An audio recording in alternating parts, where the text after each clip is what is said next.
Hello, I'm Laura Knight. In our previous videos, we've talked about why AI matters and what challenges it can help address. Now, let's think about a critical question. How can students use AI productively rather than just transactionally? There's a significant difference, isn't there, between give me the answer and help me understand. Transactional use looks a bit like this, continuing with our example from video 2. The student might type in, what causes earthquakes? Just copies and pastes the response and moves on. No deeper thinking, no real learning. And I think this is what most students are doing. They're using AI as a faster version of searching the internet. It works for getting homework done, but it doesn't actually build any understanding. Productive use looks a bit different. For example, I think earthquakes happen when tectonic plates collide, but I'm confused about why some boundaries cause earthquakes and others don't. Can you explain the difference? Now that's an example of a student engaging with their own thinking, identifying their specific confusion, and seeking targeted help. The difference matters enormously for learning outcomes.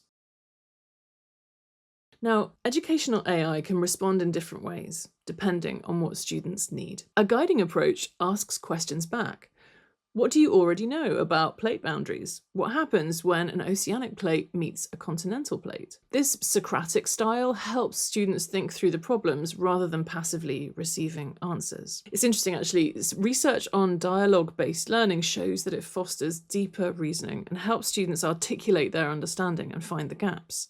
When students have to explain their thinking, they engage more actively with the material. A direct approach provides clear explanations when students need a straightforward information. Here's how photosynthesis works, step by step, for example. Sometimes students don't need to puzzle it out. What they actually need is clarity. The best systems are flexible enough to do both, matching the approach to what the student needs in that moment.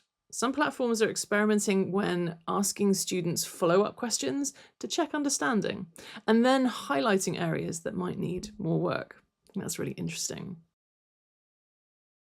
Now, let's think about prompting for a second. I think something that teachers can actively teach is how to prompt well. So a poor prompt might be, help me with question 3. A better prompt might be, I'm stuck on question 3 about rate of reaction. I don't understand why the graph curves the way it does, but I get that temperature affects it. Can you explain the relationship between temperature and particle collision? Now, this better prompt gives some context, identifies the specific confusion, and asks for explanation rather than just answers. And I think this is a teachable skill. When teachers model good prompting, so showing students how to be specific, how to reference what they already understand, and how to ask for explanation rather than just answers, students get better results. It's similar to teaching learners how to use a library effectively, or how to evaluate website credibility. These are information literacy skills. They really matter. Students also need to develop the habit of checking AI responses against trusted sources. So when an AI tutor says, this is explained on page 47 of your textbook, that's an opportunity to verify and engage more deeply with the material. When it provides an explanation, students should be asking themselves, does this match what my teacher said? Does it make sense with what I already know?